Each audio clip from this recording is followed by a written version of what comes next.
Assalamualaikum warahmatullahi wabarakatuh. Apa kabar sahabat sehat? Semoga sahabat semua selalu ada dalam keadaan sehat walafiat dan selalu ada dalam lindungan Allah Subhanahu wa Ta'ala.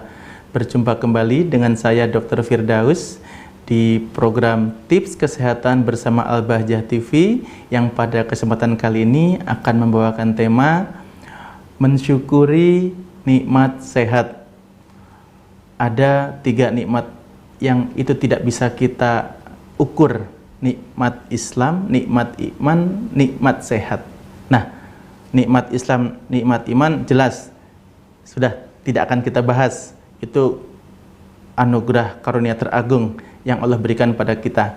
Kemudian nikmat sehat. Nah, ini yang kita sering luput, kita sering tidak syukuri, kita sering tidak rasakan betapa sebetulnya nikmat ini adalah nikmat yang terlampau besar sehingga kita tidak bisa mengukurnya, tetapi kita seringkali lewatkan begitu saja.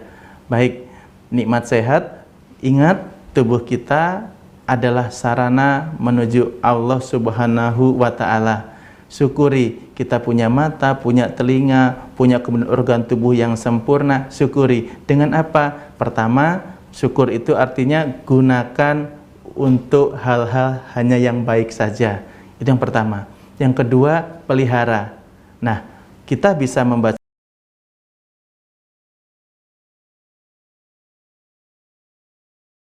dari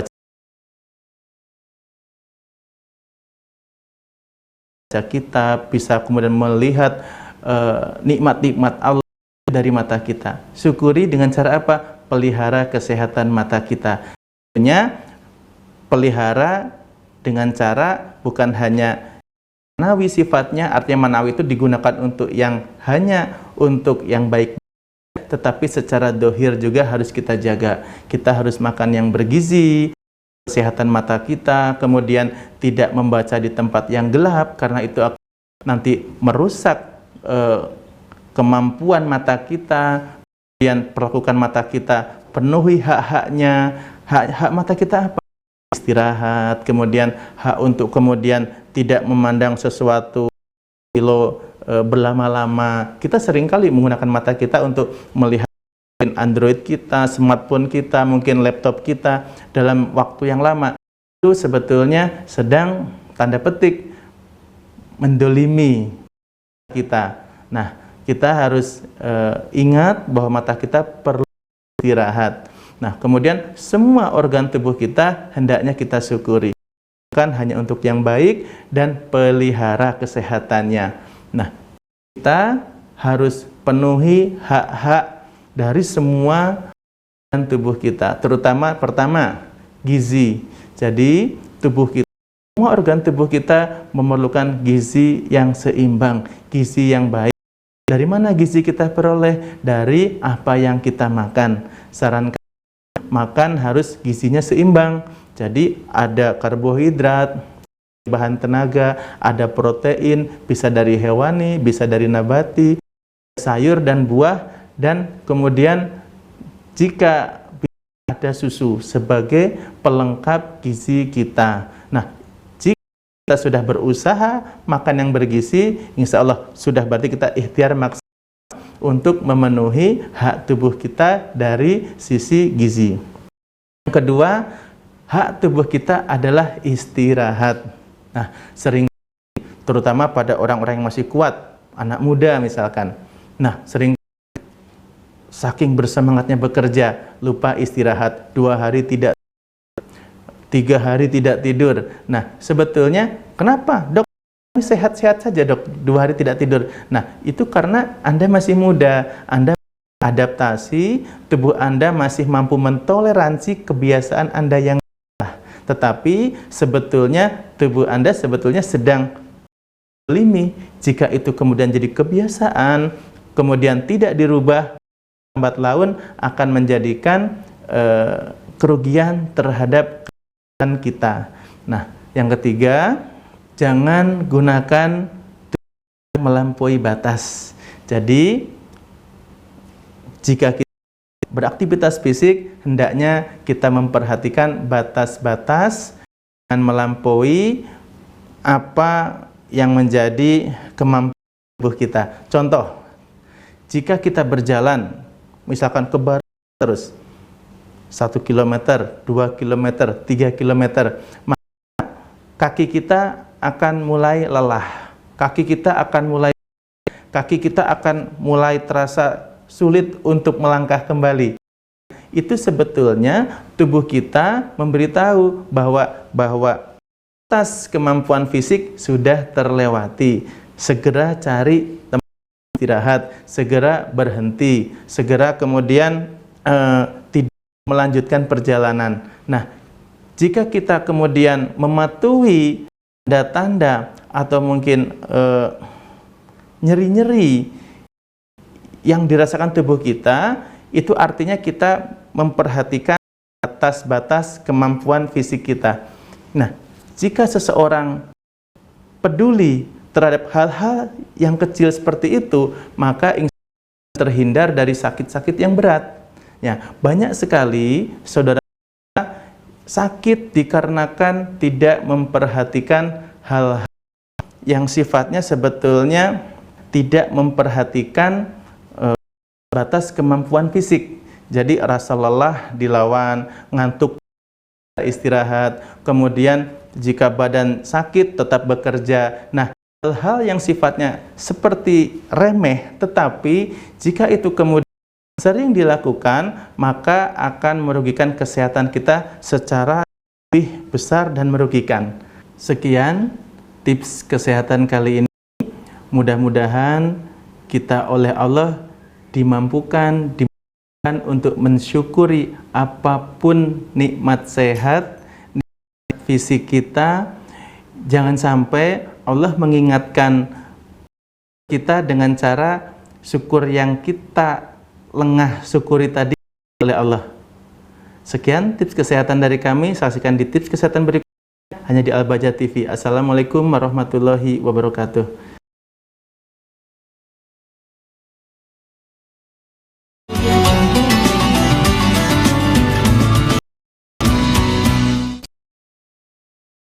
Agispen, toko cat terlengkap dan terjalengka, menyediakan berbagai jenis cat dengan segala macam merek dan mulai dari cat mobil, cat besi, cat kayu hingga cat tembok. Mau harga grosir dan ecer, semua bisa. Setiap dari penjualan di toko Agispen disalurkan untuk infak dan sedekah. Percayakan warna cat Anda pada kami. Agispen, toko cat serba ada. Persembahan dari Agis Group.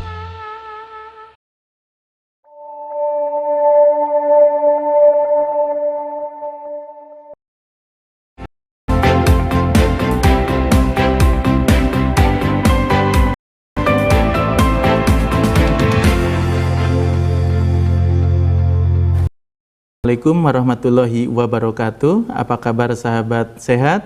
Semoga sahabat semua selalu ada dalam keadaan sehat walafiat dan selalu ada dalam lindungan Allah Subhanahu wa Ta'ala. Berjumpa kembali dengan saya Dr. Firdaus. Pada kesempatan kali ini akan membawakan tema bagaimana olahraga yang baik dan benar. Nah, kenapa kami bawakan tema ini? Bukankah olahraga semuanya baik, Dok? Nah, itu pertanyaan mungkin yang menggelitik sebetulnya. Kenapa? Emang ada olahraga yang merugikan kesehatan? Nah, ada tentunya, yaitu olahraga yang tidak sesuai dengan keadaan tubuh seseorang. Nah, apa yang harus diperhatikan seseorang jika ingin olahraga mendapatkan kesehatan? Yang pertama adalah perhatikan faktor usia. Jadi, olahraga itu harus disesuaikan dengan usia seseorang. Tidak mungkin seseorang yang usianya 80 tahun kemudian olahraganya atau maraton, tidak mungkin. Atau mungkin tidak mungkin seorang remaja yang usianya 20 tahun olahraganya jalan santai. Nah, itu semua disesuaikan dengan kondisi usia masing-masing. Jadi jangan sampai kemudian seseorang remaja karena kemudian harus menyesuaikan kelompok memang sedang olahraga dengan usia yang lanjut, akhirnya jalan. Ya, betul, ada aktivitas fisik di situ tetapi tidak mendapatkan manfaat optimal dari olahraganya. Begitupun sebaliknya, jika misalkan seorang orang usia kemudian olahraga bersama-sama dengan yang muda, ikut sprint, maka bukan sehat, tetapi mungkin bisa saja serangan jantung. Nah, penting sekali melihat olahraga sesuai dengan kebutuhan, yaitu disesuaikan dengan. Yang kedua, perhatian kemampuan fisik. Jadi, setiap orang mempunyai kemampuan fisik berbeda-beda, dan itu jangan disamaratakan. Mungkin antara yang pemula dengan yang terlatih itu akan didapatkan perbedaan kemampuan fisik. Nah, olahraga yang baik disesuaikan dengan kemampuan fisik masing-masing. Misalkan ada remaja, dia akan lari sejauh 10 km, maka jangan antara satu dengan yang lain temannya itu saling mengikuti. Tapi yang benar adalah sesuaikan dengan kemampuan fisik masing-masing. Nah, jika misalkan temannya itu mampu lari 10 km dalam waktu misalkan, maka ya jangan diikuti. Bagi orang yang mungkin pemula, akan yang didapatkan adalah cedera. Nah, begitupun jika orang yang terlatih, biasa olahraganya sprint, kemudian ikut jalan santai, ya, memang olahraganya didapat tetapi tidak optimal manfaat yang diperoleh, ya, tidak melampaui batas. Nah, ini yang sering terjadi, olahraga tengah malam. Ya, kita sering dapati saudara-saudara kita justru melakukan olahraga di tengah malam, yang justru sebetulnya tubuh kita perlu istirahat. Ya, mereka mampu melakukannya karena apa? Pada olahraga itu ada kesenangan, dan kesenangan itulah yang kadang seseorang tidak merasakan lelah, justru tidak merasakan kantuk, sehingga dia lupa bahwa tubuhnya sebetulnya sehat. Banyak sekali kejadian-kejadian saudara kita yang justru sakit karena olahraga tengah malam. Nah, kami sarankan olahraga baiknya di pagi hari, karena badan kita masih fit, masih bugar, baru bangun dari istirahat, dan itu akan mendapatkan manfaat olahraga lebih optimal. Yang keempat, terakhir, yaitu istiqomah. Yang penting olahraga itu adalah teratur. Sampai seminggu kita olahraga yang sangat keras, tetapi pada seminggu yang lain kita tidak olahraga. Olahraga tidak perlu bagus berat, tetapi ringan, tetapi continue, tetapi istiqomah, sehingga kita akan mendapatkan manfaat olahraga yang lebih optimal. Sekian tips kesehatan dari kami. Saksikan tips kesehatan hanya di Al-Bahjah TV. Assalamualaikum warahmatullahi wabarakatuh.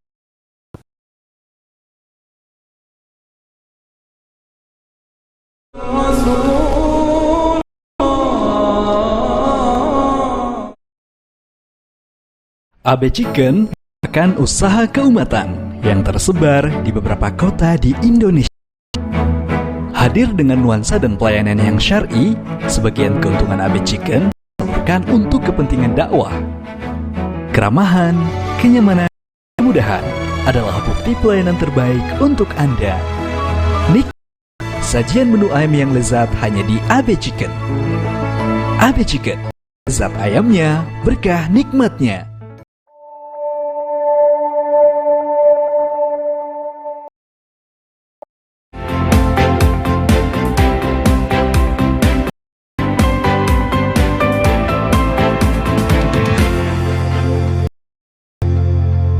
Assalamualaikum warahmatullahi wabarakatuh. Apa kabar pemirsa Al-Bahjah TV? Semoga pemirsa semua dalam keadaan sehat walafiat dan selalu ada dalam lindungan Allah Subhanahu wa taala. Berjumpa kembali dengan saya Dr. Firda di program Tips Kesehatan yang kali ini akan membawakan tips mudah menjalani sehat. Nah, baik. Kita semua punya aktivitas, punya profesi, punya kebiasaan, punya kewajiban, tanggung jawab yang berbeda. Ada seseorang yang bekerja di kantor, ada orang bekerja di ladang, sawah, jadi petani, ada jadi guru, mengajar, bahkan ada yang kesehariannya di jalan. Nah, itu semua merupakan aktivitas kita yang berpotensi akan merugikan kesehatan jika kita salah menyikapi, jika kita tidak menjaga bagaimana cara menjalani hari-hari dengan sehat. Yang pertama, Anda harus bersyukur, nikmat, dan syukuri pekerjaan Anda. Pekerjaan apapun itu ya halal, artinya tidak mengganggu orang lain dan tidak sesuatu ya, artinya syukuri, nikmati, dan kita harus. Nah, itu syarat untuk sehat. Jika seseorang sudah mengeluh, tidak mensyukuri pekerjaannya, maka siapa saja sakit yang didapat. Kenapa dok kok bisa demikian? Baik, saya akan jelaskan dari sisi medis. Seseorang itu hanya adalah jika melakukan pekerjaan ringan tapi hatinya berat dan tidak menikmati, maka hakikatnya sangat berat dilakukan. Tetapi sebaliknya, ada pekerjaan berat tetapi hatinya itu betul-betul menikmati, mensyukuri, maka akan terjadi. Nah, jadi kaidahnya, prinsipnya adalah wajib diri kita untuk bahagia dengan profesi, dengan pekerjaan yang kita miliki. Jangan kemudian kita membanding-bandingkan, kemudian kita membanding-bandingkan suka, kemudian membanding-bandingkan di tempat yang sempurna, ketemu orang yang senyum dengan kita terus, kemudian baik semuanya, kemudian orangnya itu menghormati kita semuanya, ya apa amal kita? Tidak ada. Justru saat Allah mengirimkan orang-orang di sekitar kita itu, ada yang wataknya A, ada yang wataknya B, wataknya begini begitu, itu adalah ladang amal kita. Selama kita kemudian menyikapinya dengan benar, menjadi pribadi yang sesuai dengan apa yang diajarkan oleh Rasulullah, bahwa kita harus keburukan tidak dibalas dengan keburukan, menebar kebaikan, menebar senyum, insya Allah itu ada kaitannya dengan. Jadi saran kami bagi yang belum bisa menikmati pekerjaannya, hati syukuri. Nah, baik. Tadi pekerjaan yang ringan tapi dilakukan dengan hati berat, maka akan menguras energi. Baik kalau itu terjadi setiap hari, 30 hari sebulan, 365 hari setahun, kita melakukan pekerjaan yang tidak kita hati. Apa akibatnya? Sakit. Nah, sakit bisa yang ringan, mungkin gangguan pencernaan, tetapi kalau itu berjalan setahun, 5 tahun, 10 tahun, 15 tahun, maka sakit-sakit berat itu sudah menanti kita. Hipertensi, mah kronis, diabetes, kesananya sakit jantung, stroke, itu. Nah, maka introspeksi, renungi, apakah kita sudah menikmati pekerjaan kita sehari-hari? Jika belum, berusaha. Ya, semuanya itu dilatih bagaimana kita menyikapi suatu perbedaan, ketidaknyamanan, nikmati semua, niatkan itu semua ibadah. Jadi salah satu untuk cara mudah bersyukur adalah kita berangkat dari rumah, niatkan ibadah. Jadi niatkan untuk rezeki, untuk anak, untuk istri, untuk keluarga, itu seperti jihad di jalan Allah.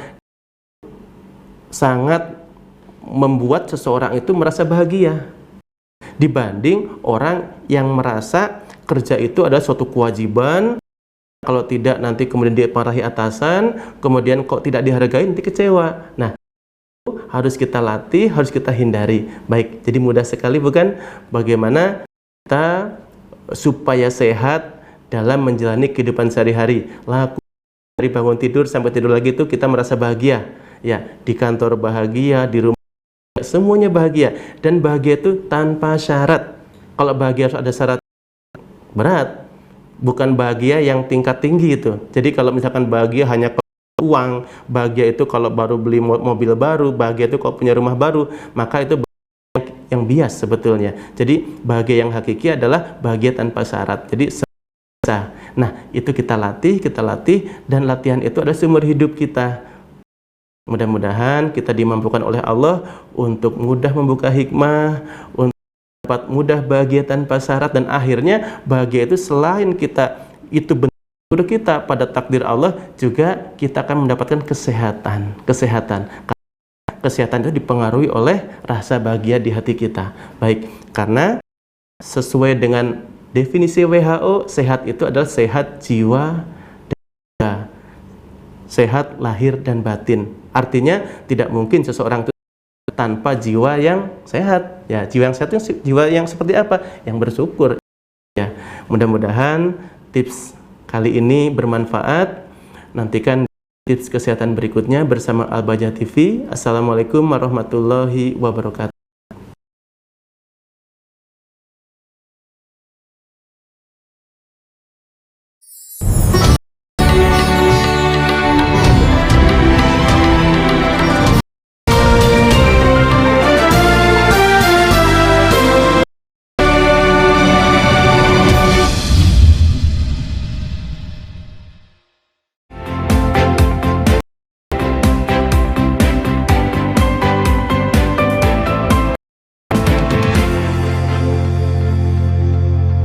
Assalamualaikum warahmatullahi wabarakatuh.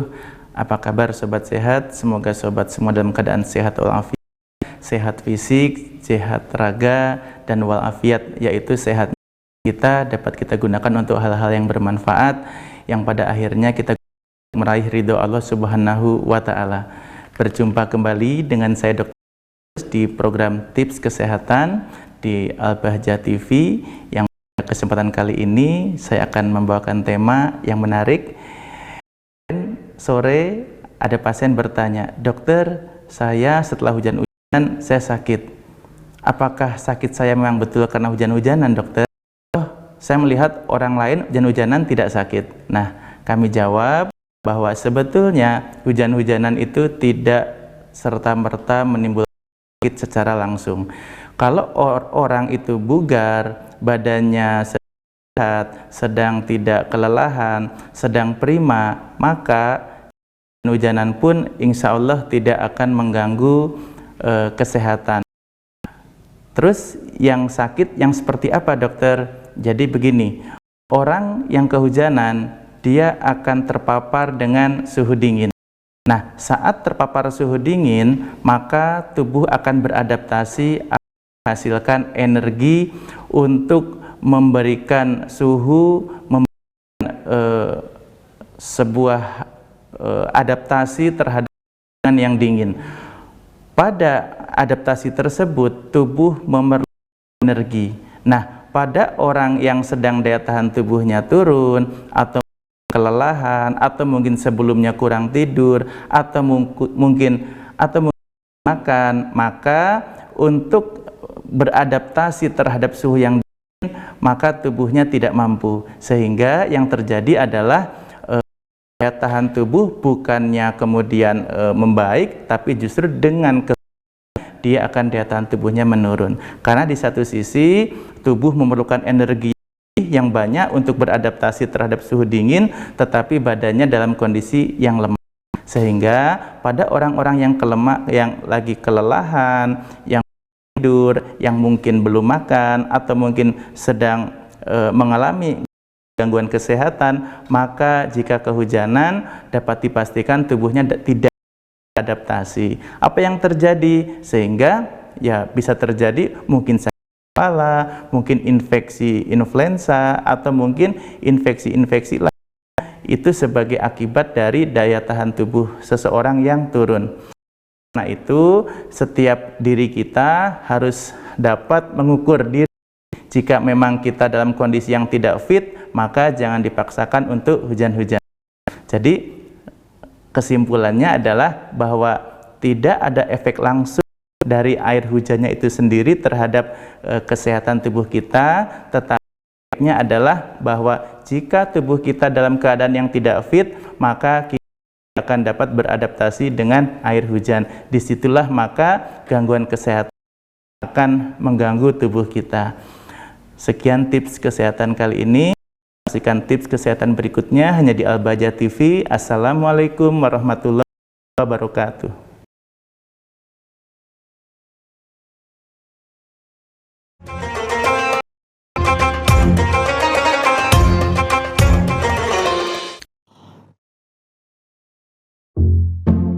Uma, Tadi doanya apa aja sih?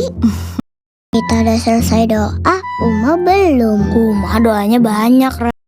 Terus Uma zikir juga kan? Iya sayang, bacaan zikir kan harus lengkap. Oh, Ada tasbih, takbir, dan tahmid. emang bacaan zikir apa aja, Uma? Ini sedang apa? Adi sedang berpikir, Za. Nanti kira Adi jadi apa ya kalau sudah besar? Ya apa? Maksudnya cita-cita kamu mau jadi apa? Itu Di. Iya benar, Za. Adi bingung. Bingung. Cita-cita ada banyak, Adi.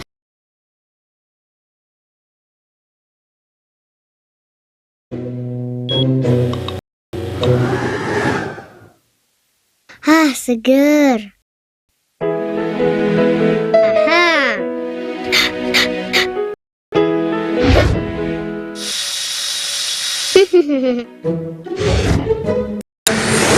Aha. Hah? Hah?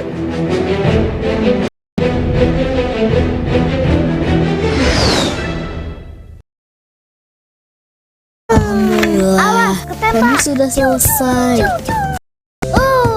Kita akan darat. Mars, Venus.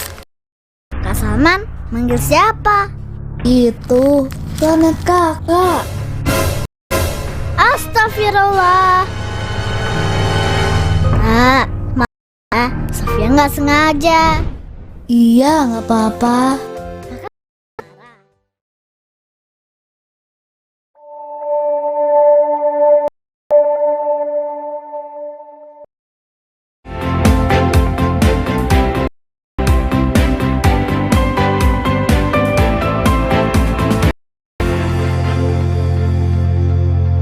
Assalamualaikum warahmatullahi wabarakatuh. Apa kabar sahabat sehat semuanya? Mudah-mudahan sahabat semua dalam keadaan sehat dan selalu ada dalam lindungan Allah Subhanahu wa taala. Berjumpa kembali di Tips bersama Dr. Muhammad Firdaus. Pada kesempatan kali ini, kenapa bahas mencegah influenza? Karena influenza merupakan salah satu penyakit yang mudah kita dapatkan. Jika kondisi kita lemah, mengantuk, lelah, daya tahan tubuh menurun, maka influenza lah penyakit yang biasanya didapatkan oleh seseorang. Baik, influenza itu penyebabnya apa? Jadi virus itu sebetulnya tidak ada obat yang khusus mengalahkan virus. Jadi murni influenza itu virusnya akan kalah daya tahan tubuh oleh imunitas tubuh kita. Maka yang paling penting untuk mencegah tubuh kita tidak mudah influenza adalah menjaga daya tahan tubuh. Saya analogikan, kalau di suatu ruangan ada 10 anak, kemudian yang satu influenza, bersin. Nah, bersin itu kan sebetulnya sedang menularkan ke orang-orang sekitarnya. Harusnya, kalau secara teori, anak 10 orang di ruangan itu, maka akan influenza. Ternyata tidak semuanya. Beberapa anak tetap sehat. Nah, kenapa ada yang demikian? Di ruangan yang sama, udah hirup sama, bahkan mungkin duduknya sebelahan. Kenapa yang satu sehat, yang satu tidak? Karena perbedaan daya tahan tubuh. Nah, jadi penting sekali untuk kita menjaga daya tahan tubuh kita. Dengan apa? Perhatikan 3 poin. Pertama, makan sehat dan teratur. Tentunya itu gizi seimbang. Sayur mayur yang banyak, buah yang banyak, minum cukup, protein, karbohidrat cukup. Dan jika Anda suka susu, minum susu sehari 2 kali sehari. Baik, yang kedua adalah pola istirahat. Pola istirahat. Jadi istirahat itu sebetulnya memenuhi hak tubuh kita untuk relaks. Sebuah baterai, maka istirahat itu adalah sedang charge ulang. Sehingga nanti energi di tubuh kita akan kembali normal lagi. Istirahat. Yang ketiga adalah kelola faktor stres. Jadi usahakan kita selalu bahagia. Jadi tips mengalahkan flu adalah dengan 3 cara. Makan sehat, tidur nyenyak, dan teratur. Yang ketiga, bahagia. Jika poin tadi Anda maksimal, insya Allah, maka tubuh kita akan bugar, terhindar dari sakit flu, insya Allah. Sekian tips kesehatan dari kami. Kan di tips kesehatan berikutnya hanya di Al-Bahjah TV. Assalamualaikum warahmatullahi wabarakatuh.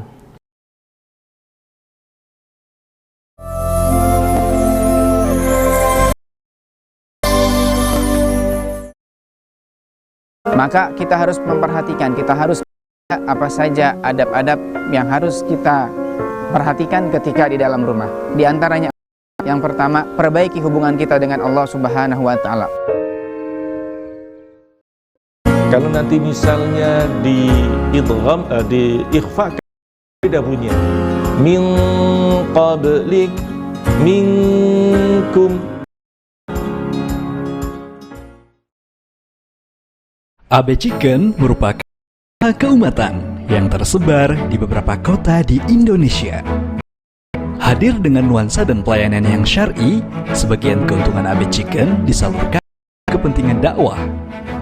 Keramahan, kenyamanan, dan kemudahan adalah bukti pelayanan terbaik untuk Anda. Nikmati ayam yang lezat hanya di AB Chicken. AB Chicken, lezatnya, berkah nikmatnya.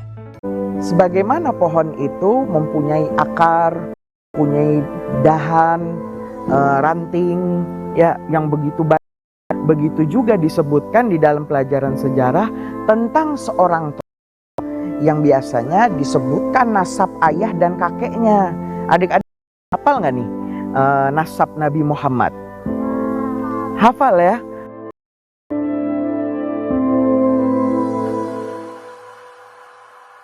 Walaqad yassarnal Qur'ana lidzikri. Kami Allah memudahkan Quran untuk diingati, untuk dikaji, untuk dipelajari. Fahal min muddakir. Maka adakah di antara kamu yang mengambil peringatan? Apa maksud Allah memudahkan Al-Quran? Maksudnya adalah Allah memudahkan Al-Quran untuk dibaca kita, untuk dilihat oleh kita.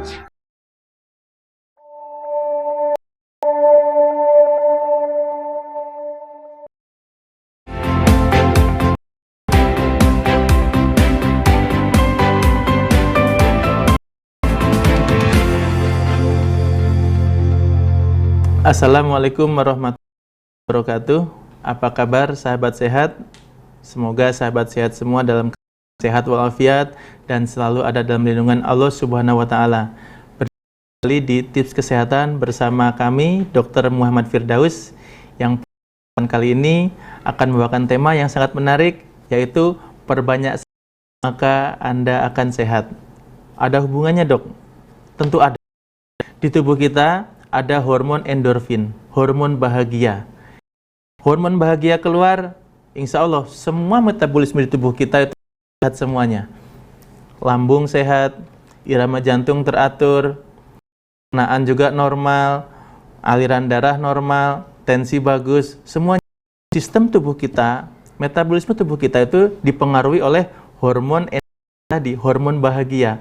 Sebaliknya, jika kita banyak mengeluh, cemas, banyak gelisah, banyak takut, banyak khawatir, yang keluar apa? Hormon stres. Hormon stres mengakibatkan apa? Detak jantung teratur, aliran darah tidak teratur, saraf-saraf tegang, tidak normal sehingga nafsu makan hilang. Hubungannya apa? Kok senyum, stres dan bahagia tadi? Ya logikanya, bagaimana mungkin orang yang sedang cemas bisa senyum? Bagaimana mungkin orang sedang khawatir, gelisah, takut bisa senyum? Senyum ada pada orang yang tenang, bersyukur, dan bisa kemudian mengambil sisi-sisi positif dari sebuah permasalahan. Nah, latihan. Banyak pasien-pasien kami bertanya, "Dok, bagaimana mungkin kami harus senang sedangkan kami sedang begini." Ya, kami sampaikan, ya normal, Bu. Namanya dunia itu tempatnya ujian. Tentunya setelah ujian satu, ujian berikutnya. Bahkan ujian 1, 2, 3 datang bersamaan. Jadi latihan bagaimana memandang dari sudut pandang positif terhadap suatu ujian. Jadi ujian itu kadang-kadang buat sebagian orang tidak perlu hilang mendapatkan rasa bahagianya. Tinggal kalau dari sudut pandang suatu sudut sempit, maka cari sudut pandang yang lain yang kemudian membuat hati lapang. Selalu ada, selalu perlu latihan. Kami doakan mudah-mudahan Anda dan kami bisa terus belajar bagaimana caranya untuk mempermudah mengambil hikmah dari semua persoalan sehingga kita merasa bahagia, bersyukur dan bersyukur. Mengeluh dan hanya akan mengeluarkan hormon stres yang akan berakibat negatif pada tubuh kita. Sekian kesehatan dari kami. Saksikan terus di Al-Bahjah TV. Assalamualaikum warahmatullahi wabarakatuh.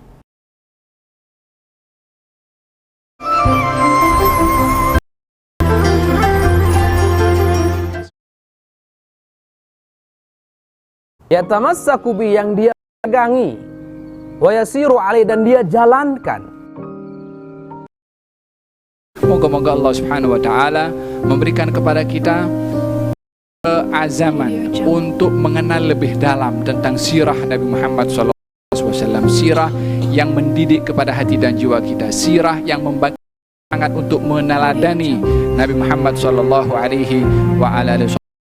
Moga-moga Allah Subhanahu wa taala anugerahkan kepada kita kasih, cinta dan ikut kepada beliau dan meneladani akhlak Nabi sallallahu alaihi wasallam. Orang kalau punya hati bersih, salamatus sudur, hatinya selamat, hati yang bersih, maka dengan siapapun dia, yang ada adalah perasaan baik.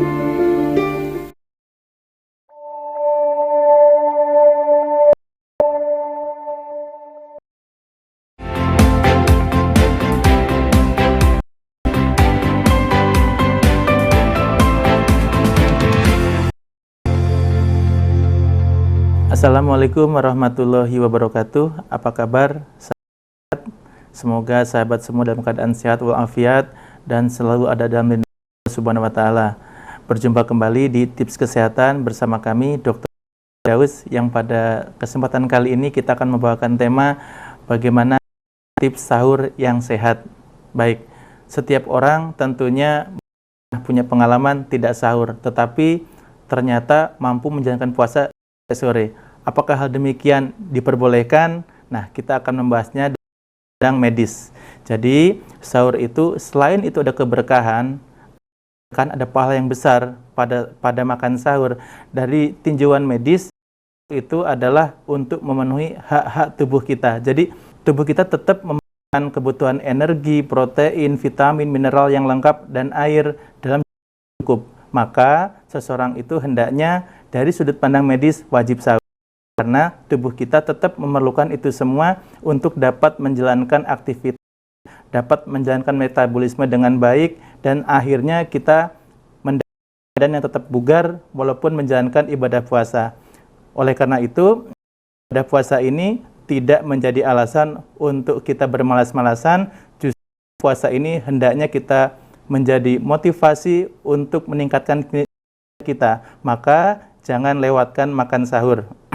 Adapun sahur yang baik, yang pertama harus mengandung karbohidrat, yaitu bisa nasi, bisa roti, bisa kentang. Yang kedua harus memenuhi protein, vitamin dan mineral. Maka hendaknya berpuasa itu sahur dengan makanan yang bergizi tinggi dan hindari makanan-makanan yang instan. Yang cukup serat. Serat ini selain memperlama rasa kenyang, juga serat ini menimbulkan energi yang bisa lebih lama, lebih sampai siang hari dibanding orang yang tidak makan serat. Yang adalah cukup air. Orang puasa tetap membutuhkan air minimal 8 gelas. Maka bisa dipenuhi saat sahur dan buka puasa. Saat sahur minimal dengan terpenuhinya nutrisi, energi dan air, mudah-mudahan sahabat semuanya dapat berjalan lancar, dapat bugar, hindar dari kendala-kendala kesehatan. Insya Allah, mudah-mudahan kita dimampukan oleh Allah berpuasa, tubuh kita tetap bugar, tetap sehat, dan tetap bisa produktif. Tips kesehatan sekian dari kami. Sampai berjumpa kembali di tips kesehatan berikutnya di TV. Assalamualaikum warahmatullahi wabarakatuh.